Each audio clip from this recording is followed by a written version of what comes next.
सासू आणि पतीने आपल्या अंध पत्नीसह आपल्या 3.5 वर्षाच्या मुलाला विहिरीत फेकून दिल्याने त्यात पत्नी गंभीर तर मुलगा ठार झाल्याची घटना जळगाव जिल्ह्यातील यावल तालुक्यातील किनगाव येथे उघडकीस आल्याने प्रचंड खळबळ उडाली आहे। किनगाव शिवारात महिला आणि मुलगा पडल्याची माहिती पोलिसांना मिळताच पोलिसांनी घटनास्थळी जाऊन पाहणी केली असता एक महिला आणि मुलगा विहिरीत पडल्याचे दिसून आले होते। या दोघांना बाहेर काढले असताना 3.5 वर्षाचा अंध मुलगा मयत झाल्याचे दिसून आले, तर त्याची आई गंभीर जखमी झाल्याचे दिसून आले। दोघेही अंध असल्याने सुरुवातीला हा अपघात असावा असा अंदाज व्यक्त केला जात होता।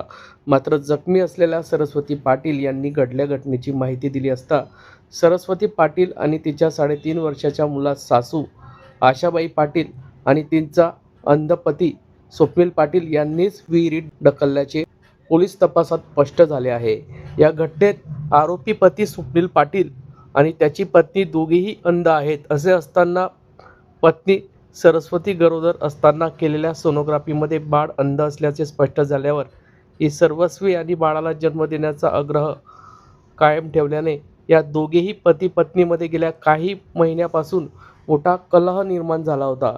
याच कारणातून पती आणि सासूने दोघांना विहिरीत ढकलून दिले असून यात 3.5 वर्षाचा कृष्णा मात्र मयत झाला आहे।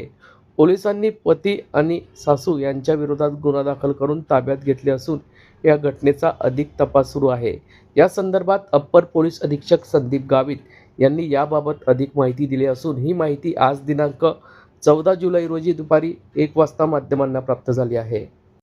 काय सांगणार यावेळी तालुक्यातल्या किनगाव गावामध्ये एक घटना झाली आहे। एका अंध पतीने आपल्या आईच्या सोबतीने त्याच्या पत्नीला आणि अंध मुलाला विहिरीत ढकलून दिले।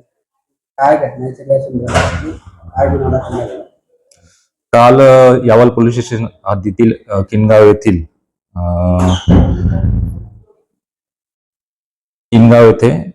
8:30 वाजता सुमारे 8:30 वाजता एक घटना घडली आहे। त्याच्यात फिर्यादी सरस्वती स्वप्नील पाटील वय 26 वर्ष जी की 70% ब्लाइंड आहे।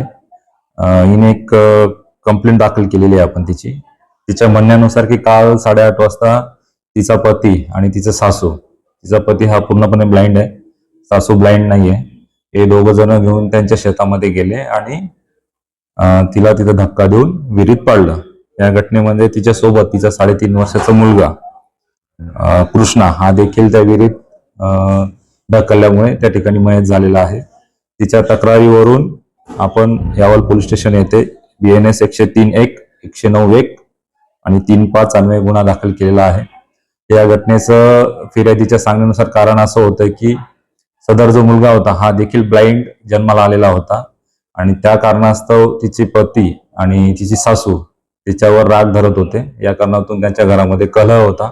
त्या कलहातून त्यांनी तिला धक्का देऊन जीवे ठार मारण्याचा प्रयत्न केला आणि तिच्या मुलाला विहिरीमध्ये ढकलून ठार मारलेला आहे। या घटनेतील दोघी आरोपी आपल्या ताब्यामध्ये आहे। पुढील चौकशी सुरू आहे।